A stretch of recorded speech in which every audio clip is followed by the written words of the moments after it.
ఆనాడే తెచ్చావు, ఆనాడే చచ్చిపోయావు. నీవేమో బ్రతుకున్నారని నువ్వు అనుకుంటున్నావు, కానీ లేదు. నీ గౌరవం పోయినాడే నువ్వు చచ్చినట్టు లెక్క కదండి. మనిషి యొక్క గౌరవం పోయినాడు చచ్చినట్టే లెక్క. ఎప్పుడైనా గౌరవం పోయేలాగా మనిషి ప్రవర్తించకూడదు అని రావణాసురుని యొక్క వృత్తాంతం అద్భుతంగా వివరిస్తున్నారు. నేను ఇంకెందుకు బ్రతుకుండి అని ఇవ్వాలనుకుంటున్నావు, ఆనాడే అనుకోవాలి. ఒక పెద్ద కత్తి పట్టుకొని ఇన్ని ఉపద్రవములకు కారణమైనటువంటి సీతను చంపేస్తాను, సీతమ్మను చంపేస్తాను, సంహరించేస్తాను. ఇంత దుర్మార్గానికి ఎవరు కారణం? సీతే. ఆ సీతను సంహరిస్తానని అనుకుంటున్నాడు. కానీ సీత తనకు తానుగా నీ లంకలోకి వచ్చిందా? రాలే కదా. నీవే తెచ్చిపెట్టుకున్నావు కదా. నీ ఇల్లు చక్కగా ఉండాలంటే నీ ఇంట్లో అగ్గి పెట్టుకోవాలి. అగ్గి పుల్ల తెచ్చుకొని వెలిగించుకొని ఇది జాగ్రత్తగా ఉండాలంటే ఉంటుందా? అది అగ్ని శిఖ. ఎక్కడైనా చిన్న గాలి వస్తే మొత్తం అంటుకుంటుంది. అది బాగా గుర్తుపెట్టుకోవాలి మనిషి. రావణుడు అలా సంహరిస్తానని ఒక పెద్ద కత్తి పట్టుకుని బయలుదేరాడు. ఇతను అశోకవనమునకు వస్తుంటే సీతమ్మ వణికిపోతుంది. ఇలా వెళ్ళి కత్తి ఎత్తి చంపుదామని అనుకుంటుంటే సరిగ్గా ఆ సమయానికి సుపార్ష్యుడు వచ్చాడు. ఇంత బతుకు బతికి ఇంత వేదము చదివి ఆయన మాట్లాడుతున్నాడు. సుపార్ష్యుడు ఎందుకంటే మరి దైవం కదా, ఈశ్వరుని యొక్క అనుగ్రహం, పరదేవత అనుగ్రహం. పొరపాటున రావణాసురుడు ఆగ్రహానికి సీతమ్మను సంహరిస్తాడు అని వెంటనే ఏం చేస్తాడు? పరదేవత ఉంది కదా, ఇతన్ని పంపించాడు. ఈ సుపార్ష్యుడు వచ్చి రావణాసురుడితో అంటున్నాడు, ఇంత బతుకు బతికి ఇంత వేదము చదివి ఇంతమందిని ఓడించి ఇంతమంది చచ్చిపోయాక ఒక్క ఆడదానిని రావణాసురుడు, 10 తలలు కలిగిన రావణాసురుడు, 20 చేతులు బాహువులు కలిగినటువంటి రావణాసురుడు, అయ్యయ్యో ఒక్క ఆడదాన్ని చంపడమా? ఇదా రావణుడి యొక్క కీర్తి? అపకీర్తి కాదు. అపకీర్తిని మూట కట్టుకుంటావా రావణ? మగాడివైతే యుద్ధం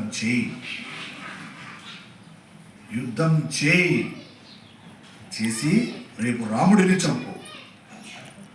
రాముడు నరుడే కదా, నరుడి చేతిలో నీకు చావు లేదని కోరుకోలేదు కదా. నరుడెంత అన్నావు కదా, అన్నాడు. నరుడు అల్పుడు అన్నావు కదా, అల్పుడే కదా. రాముడిని చంపు, ఈ ఆడదాన్ని చంపడం ఎందుకు? 20 చేతులు బాహువులు ఉన్నవాడికి 10 తలలు ఎవరికీ లేవు, నీకే ఉన్నాయి. 10 తలలు ఉన్నాయి. వేదము చదివావు, శాస్త్రము చదివావు, సర్వసారంగా పండితుడవు, ఇంద్రుడు గెలిచావు, దేవతలను గెలిచావు, ఇంద్రుడిని గెలిచావు, పంచభూతాలను అష్టదిక్పాలకులను నీ గుప్పిట్లు పెట్టి బతికావే.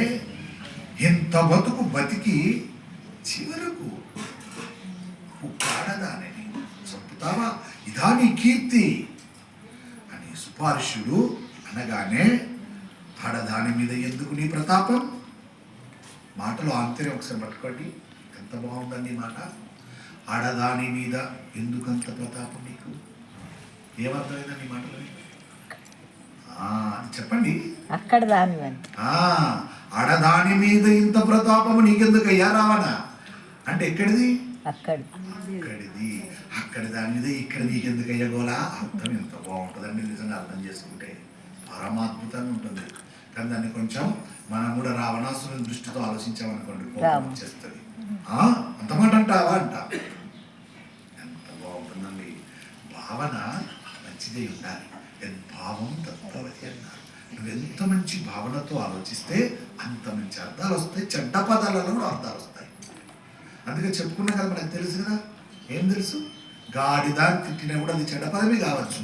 దాన్ని మంచి భావనతో అర్థం చేసుకో. గొడవ ఉంటుందా? ఇంకా అస్సలు గొడవ ఉండదు. ఇంకో 10 సార్లు పిలిపించుకోవాలన్న కోరిక కలుగుతుంది. గాడిద అంటే గాడ్ అంటే దేవుడు, దా అంటే రానర్థం.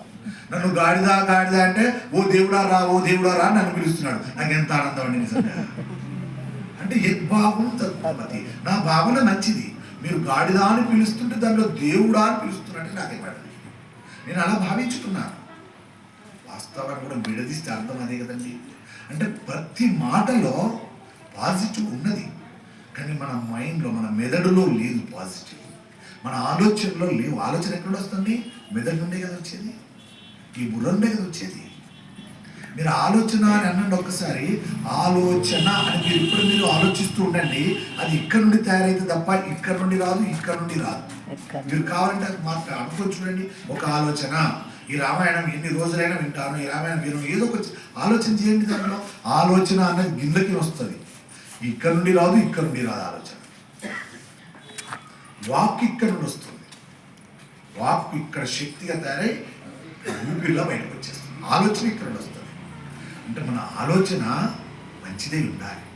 చెడులో కూడా మంచిని వెతుకుంటే గొడవ ఎక్కడిది, శత్రువులు ఎక్కడిదండి? కానీ శత్రువులు అనేవారే లేరు కదా. అంత మంచి మాట అండి. ఒక్క ఆడదాని మీద ఎందుకు నీ ప్రతాపం రావనా అన్నాడు సుభాష్. శభాష్, మంచి మాట అయిపోయావు. రేపు రాముడి మీదకే వెళతాను. రేపు అమావాస్య రోజున యుద్ధం చేస్తాను. ఈరోజే కదా, ఈరోజే రేపు అమావాస్య. ఈరోజే కానీ రేపట్లా పడ్డా. ఈయననేమో అట్లా అంటున్నాడు, కానీ ఈ రోజే అమావాస్య అంటే ఈ రోజు అవుతుంది, యుద్ధం ప్రారంభం అవుతుంది.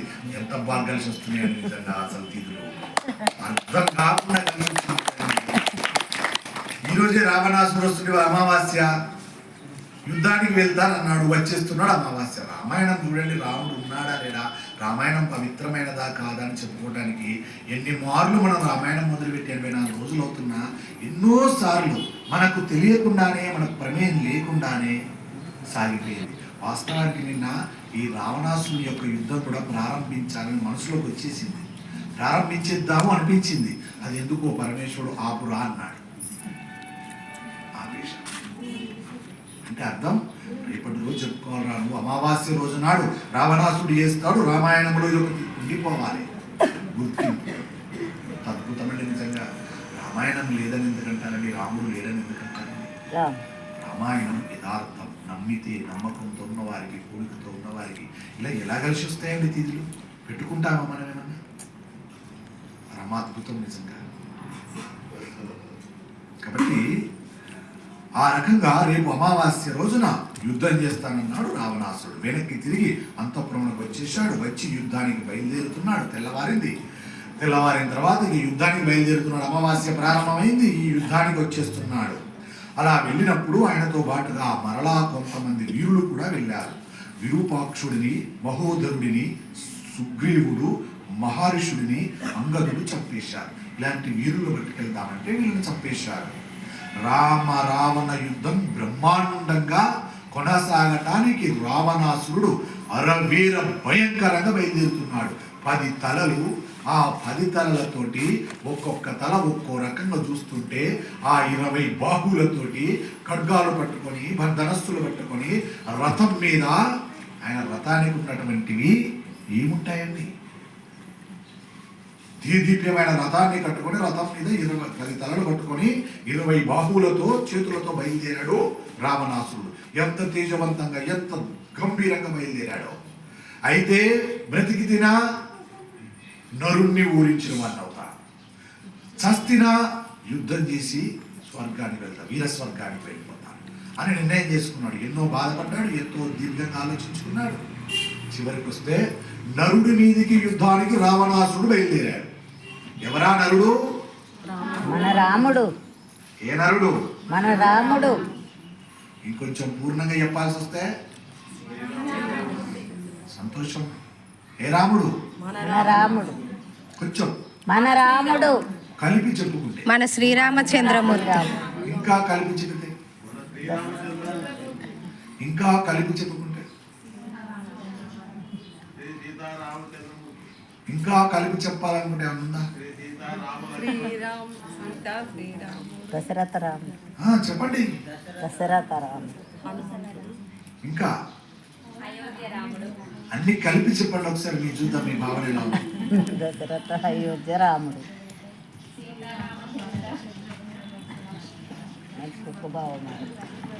మర్చిపోయారా? సీతాపతి శ్రీరాముడు హనుమంతుడు ఆ? దశరథుని పతి సతి కౌసల్య పుత్రుడు రామచంద్రుడు. రామచంద్రుని యొక్క భరతుడు తమ్ములు, భరతుడు, లక్ష్మణుడు, శత్రుఘ్నుడు అయినటువంటి ఆ సీతాపతి హనుమనే దాసుడిగా చేసుకున్న ఆ రాజారాముడు నరుడైనటువంటి రాముడితో యుద్ధానికి బయలుదేరాడు రావణాసురుడు. ఇవన్నీ కలుపుకొని చెప్పుకుంటే సరిపోతే ఏముందండి, అలా పెద్ద బరువు ఉంది, అలా బరువు ఏమి లేదు. దానికి విడవచ్చు భయమైంది. భయం అవుతుంది కలిపి చెప్పాలండి. చిన్న మాట మీరే చెప్పారు ఈ విషయాన్ని, అది నాకు వినబడ్డది, నేను చెప్పగలిగాను. అతుకు పెట్టలేము, వినబడుతుంది. అలాంటి నరుడైన రాముడితో యుద్ధానికి బయలుదేరాడు రావణాసురుడు. ఆనాడు యుద్ధము జరుగుతుంది. కృతాన్వేవా సుఘోషరాణి రామేణ రణానీచరః రణే రామస్య దదృశం కర్మస్యు సుకారాణి చ చాలాయుంతం మహానికం విదవంతం మహారథాన్ దదృస్తుదేన వై రామం వాతం అనాగతం యదా చిన్నం భిన్నం శరార్థం దగ్ధం ప్రభగ్నం సస్రపీడితం ఫలం రామేణ దుదృశః న రామం శీఘ్రకారిణిం ఇతీథే రాక్షసం సర్వే రామస్య సదృశాన్ రణే అన్యోన్యహం కుపితా నం సాదృశ్యాత్రాగమస్యతే. ఇంత భయంకరంగా జరుగుతుంది యుద్ధం. రాముడికి, నరుడైన రాముడికి రావణుడికి. ఇక్కడ రాముడు దేవుడు అన్నాం అనుకోండి, రావణుడు చావడు. ఇక్కడ ఖచ్చితంగా గుర్తు పెట్టుకొని చదువుకోవాల్సింది ఏమిటంటే, నరుడైన రాముడితో యుద్ధానికి వచ్చాడు రావణాసురుడు అన్నప్పుడు ఏమైందంటే, నరుడంటే చాలా చులకన రావణాసురుడికి. ఆ చులకన భావనతో ఏమవుతుందంటే బలహీనుడిగా వస్తాడు. ఎలాంటి తిరిగి మనం ఉపమానం చెప్పుకోవాల్సి వస్తే, ఎదుటి వారి యొక్క గొప్ప మనకి ఏమీ తెలియదు అనుకోండి, ఆయన గొప్పతనం మనకి ఏమీ తెలియదు. ఆయన మంచి ప్రాజ్ఞుడని, గొప్ప మాటకారని, మంచి శాస్త్రం ఉన్నవాడని, గొప్ప గౌరవ ప్రతిష్టలు ఉన్నవాడని మనకు తెలియదు. తెలియకుండా మనల్ని ఆ వ్యక్తికి పంపించామనుకోండి, మనం ఎలా వెళ్తాం? అజాగ్రత్తగా వెళ్తాం. మామూలునట, మనలానే ఉంటాడట, ఆ పోయి కలిసి తప్ప అని మనము అజాగ్రత్తతో వెళ్తాం. వెళ్ళేసరికి ఆయన అరవీన భయంకరంగా కనబడతాం, మన బలం తక్కువైపోతుంది అక్కడ. అంతే కదా? అదే చాలా బలవంతుడు, గుణవంతుడు, సర్వశాస్త్రం తెలుసున్నవాడు, గౌరవం ఉన్నవాడు, పేరు ప్రఖ్యాతులు ఉన్నవాడు, ఆయనతో మాట్లాడాలంటే మాటలా, ఎంత గొప్పగా మాట్లాడతాడు అన్న విషయం ముందే తెలిసింది అనుకోండి, మనం ఎంత ప్రిపరేషన్లో వెళ్తాం, చాలా జాగ్రత్తగా వెళ్తాం. ఇక్కడ రావణాసురుడి విషయంలో అదే జరిగింది. నాలుగుడు రాముడు, నరుడు అనే భావనతో వెళ్ళాడు కాబట్టి బలహీనంగా వెళ్ళాడు, బలహీనుడు అవుతాడు.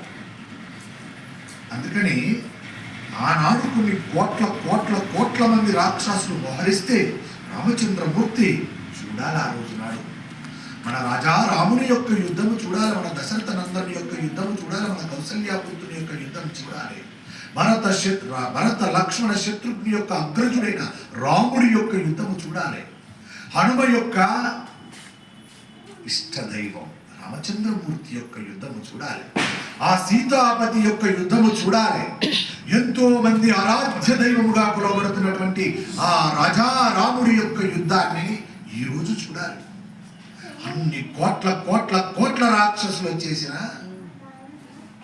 ఎవరెవరెవరితో యుద్ధం చేస్తున్నారు, అయినా రాముడు కొన్ని కోట్ల మంది రాక్షసులను తెగడార్చేస్తున్నాడు. ఎలా? తన ధనస్సుకు బాణాలను ఎలా పెడుతున్నాడో తెలియదు, ఎక్కడ పడుతున్నాడో తెలియదు, ఎక్కడికి విసిరేస్తున్నాడో తెలియదు, అలా వదిలేస్తున్నాడు. ఆ కోదండము ఆ రోజు కోదండము కాదది, అది కోదండములా లేదా రోజు నాడు, మెరుపులా ఉన్నది. అది మెరుపైన మెరుగటానికి క్షణకాలం సమయం తీసుకుంటుందేమో. ఆ క్షణములో 1000 వంతులు వేసేస్తున్నాడు. మీరు మెరుపును చూసినప్పుడు ఒకసారి గుర్తు తెచ్చుకుని అర్థమైపోతుంది. మెరుపు మెరిసడానికి ఒక క్షణకాలం పడుతుంది. ఇలా మెరిసి అలా మాయమైతే మెరుపు, అది క్షణకాలం పట్టుకున్నా ఆ క్షణంలో 1000 వంతులు తీసుకోండి ఒకసారి. అది తగునా? సాధ్యమవునా?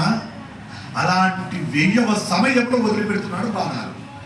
ఏం బాణాలు అవి?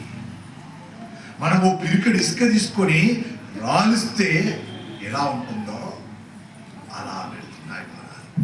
రామచంద్ర ప్రభు ఆ కోదండానికి పెట్టిన బాణాలు, వదిలిపెడుతున్నటువంటి బాణాలు అరవీర భయంకరంగా వెళ్ళిపోతున్నాయి. ఒక్క బాణం వెళ్తే ఒక్క బాణం నుండి 1000 బాణాలు వస్తున్నాయి. అంత భయంకరంగా చేస్తున్నాడు రాముడు యుద్ధం.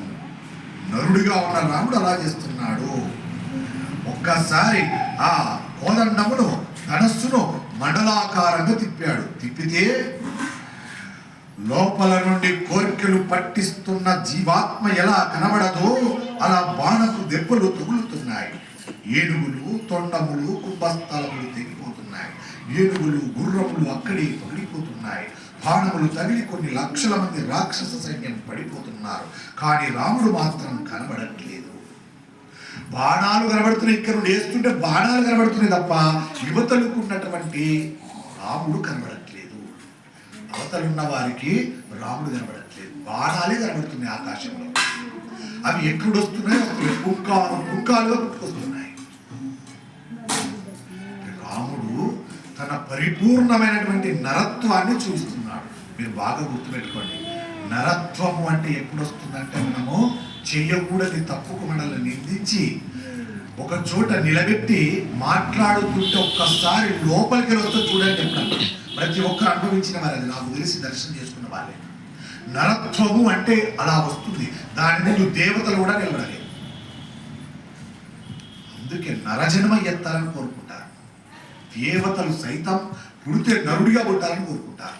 అంత గొప్పదండి నరుని జన్మ. అందుకే శ్రీ మహావిష్ణువు నరుడిగా రావాలని అవతరించాడు. ఏ వానరుడిగా వచ్చి చంపచ్చు కదా? వానరుడు కూడా లేదు కదా. వానరుడిని కూడా కోరుకోలేదు రావణాసురుడు. నరుడిని ఎందుకు రావాలనుకున్నాడు? నరత్వంలో ఉన్నటువంటి గొప్ప శక్తి ఇంకొకటి లేదు. ఎందుకు లేదు అంటే అందులో ఇమిడింపి పెట్టాడు. నరత్వములోనే ఇమిడించి చేశాడు ఒక శక్తిని. ఆ శక్తి అందరికీ కనబడదు. అది ఎప్పుడు దర్శనం అవుతుందంటే, ఇందాక చెప్పాను కదా, మనము చెయ్యని తప్పుకు మనల్ని నిలదీసి మనల్ని చాలా ఘోరంగా హింసిస్తుంటే అప్పుడు వస్తుందండి ఇంట్లోకి గొప్ప శక్తి ఒకటి బయలుదేరుతుంది.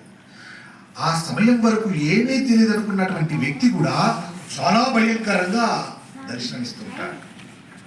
అబ్బా, ఇతడిలో ఇంతుందా, ఈమెలో ఇంతుందా, నేను అనుకోలేదే, ఇన్ని రోజులు కనబడితే మామూలు వ్యక్తి అనుకున్నాను నేను. ఏమి ప్రచండం అది, ఏమి వర్చస్సు అది. మనమైతే ఏమంటాం? కోపం అంటాం. అబ్బా, ఏమి కోపం అండి, ఇంత కోపం ఆయనలో ఉందని, ఆమెలో ఉందని అనుకోలేదు, రుద్రుడయ్యాడండి అంటుంటారు. అది ఉంటుంది ప్రతి వ్యక్తిలో, నరుడిలో. ఆ నరుడు ఇవాళ రాముడు ప్రచండమైనటువంటి బాణ పరంపర కురిపించేస్తున్నాడు.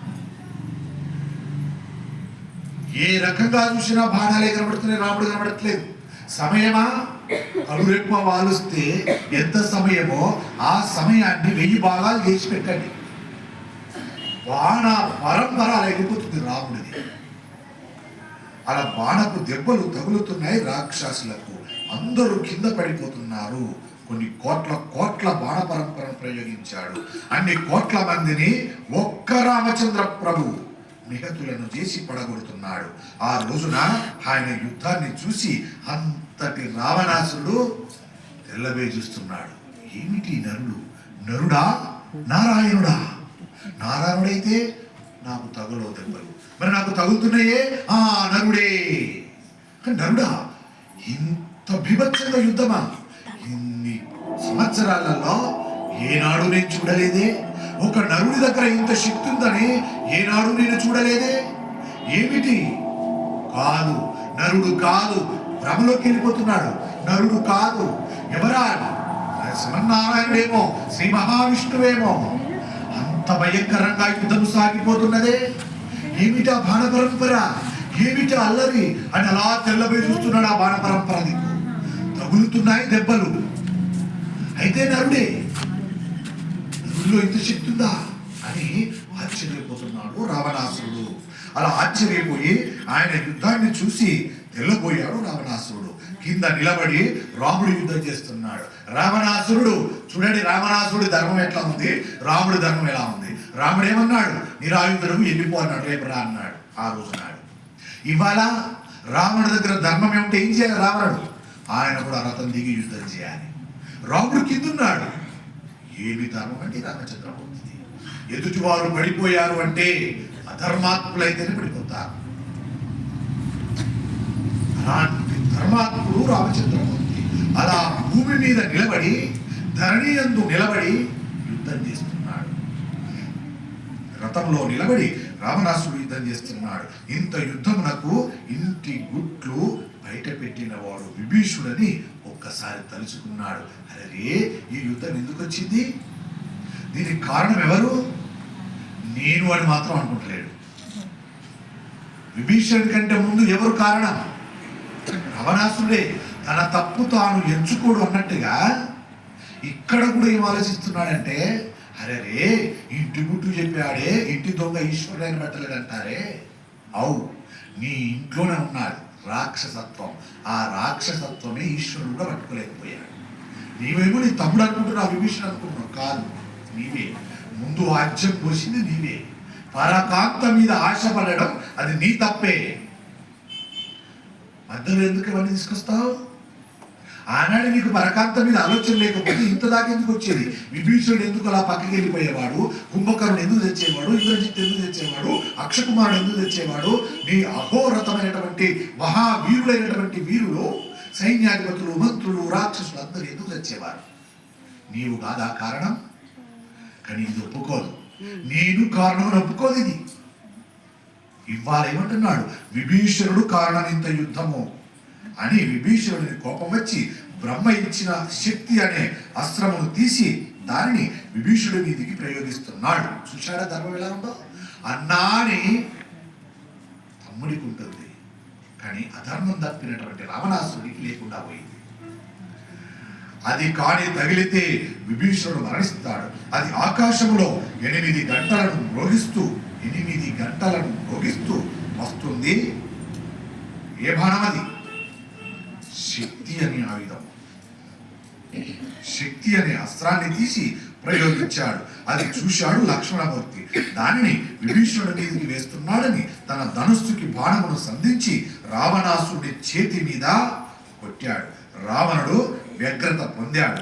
విభీషణుడి మీద వేద్దామనుకుంటే నా మీద బాణప్రయోగం చేశావు కనుక ఈ శక్తి ఆయుధంను నీ మీదే ప్రయోగిస్తున్నాను అని విభీషణుడికి వేయాలనుకున్నటువంటి శక్తి ఆయుధాన్ని లక్ష్మణుడి మీదకి పంపించేశాడు. రావణుడు లక్ష్మణుడి మీదకి ఆ శక్తి ఆయుధాన్ని ప్రయోగించాడు. ఆ శక్తి వచ్చి లక్ష్మణుని వక్షస్థలములోంచి దూసుకుపోయింది. వెంటనే లక్ష్మణుడు అక్కడే మూర్ఛపడిపోయాడు. పడిపోగానే హనుమ మొదలైన వారు లక్ష్మణుని ఎత్తుకెళ్లి రామచంద్రమూర్తి ముందర పెట్టారు. ఇంత యుద్ధము చేస్తున్న రాముడు ఆగ్రహం వచ్చి ప్రచండమైనటువంటి యుద్ధము చేసి పడిపోయిన లక్ష్మణుని చూడగానే నా చేతిలోని ధనస్సు జారిపోతున్నది, బాణములు సంధించలేకపోతున్నాను, మంత్రులను జ్ఞాపకమునకు రావడం లేదు, మంత్రములేవి నాకు జ్ఞాపకానికి రావడం లేదు, అస్త్రశస్త్రాలను మర్చిపోతున్నాను అని రాముడు వీళ్ళలాడిపోతున్నాడు. చూశారా ఎలా ఉందో? ధర్మము ఎక్కడూ కాదండి, అక్కడికక్కడ చూపిస్తేస్తుంది రామాయణం. మనకు ఇందాక రావణాసురుడు ఏం చేశాడు? తన తప్పును తెలుసుకోకుండా ఇంత యుద్ధానికి కారణం విభీషణుడు అనుకొని విభీషణుడి మీదకి శక్తి ఆయుధనేశాడు. ఎవరా విభీషణుడు? తమ్ముడు, తోడబుట్టినవాడు, రక్త సంబంధం. ఇక్కడ రాముడు అరవీర భయంకరంగా యుద్ధం చేస్తున్నాడు. ఇక్కడ చేసే సమయంలో శక్తి ఆయుధము లక్ష్మణునికి తగిలి లక్ష్మణుడు మూర్చపోతే ఆ లక్ష్మణుని హనుమ మిగతా వీరులు తీసుకెళ్లి రామచంద్రమూర్తి ముందు పెడితే అంత యుద్ధంలో కూడా రాముడు ఏమంటున్నాడు? నా చేతులు పనిచేయట్లేదు, నాకు మంత్రములు గోచర రావట్లేదు, నాకు బాణాలు వేయలేకపోతున్నాను, ఏమి జరిగింది ఇక్కడ అని తెలుసుకోగానే, ఆ మాట వినగానే ఒక్కసారి లక్ష్మణుడు ఎలా వస్తాడు అందుకని కోదండంలో పట్టలేకపోతున్నాను. నా తమ్ముడు, నా రక్త సంబంధం. ఇక్కడ కూడా అంటాడు, యుద్ధముందన్న మాటే మళ్ళీ అంటున్నాడు రాముడు. రక్త సంబంధానికి ఎంత విలువిస్తాడో చూడండి. రావణాసుడు ఎంత విలువిచ్చాడు, రాముడు ఎంత విలువిస్తున్నాడు. ఎంత గొప్ప మాట మాట్లాడుతున్నాడండి. మొన్న అన్నాడు, ఇప్పుడు అంటున్నాడు. ఏమంటున్నాడు? దేశే దేశే కలత్రాణి దేశే దేశే చ బాంధవః తుం దేశం నా పశ్యామి యత్ర యత్ర సహోదరః. ఎంత గొప్ప మాట అన్నాడండి. నిజంగా ఇది రాముడి ధర్మం అంటే. రాముడు ఎంత గొప్ప ధర్మాన్ని చెప్తున్నాడని ఇక్కడ. ఏ దేశంలోకి వెళ్ళినా మరలా భార్య దొరుకుతుంది, భార్య వైపు బంధువులు దొరుకుతారు, మామూలు బంధువులు దొరుకుతారు. తోడబుట్టిన వాడు మాత్రం జీవితంలో ఒక్కసారే వస్తాడు. రక్త సంబంధం ఇప్పుడు పోయిందా, మళ్ళీ రాదు. అందుకే మా అమ్మ మొన్న శ్రీరంగం యాత్రకు వెళ్ళినా తన తొడబుట్టిన చెల్లికి ఆపద కలిగిందని తెలిస్తే టికెట్ వేయించుకుని రాత్రి వచ్చి బయలుదేరి వచ్చింది. రక్త సంబంధం కదా, బాధలో ఉంది కదా, బాధలో ఓదార్చాలి కదా, కనబడాలి కదా. ఎంత గొప్ప విలువిస్తారో కొందరు. రాముడు అంత గొప్పగా విలువిచ్చాడు. ఈ జన్మకు ఇక రక్త సంబంధం సోదరుడు మళ్ళీ దొరకడిక, సోదరి మళ్ళీ దొరకదిక. రక్తం పంచుకున్న చెల్లి, అక్క, తమ్ముడు, అన్న, ఈ బంధం దొరుకుతుందా?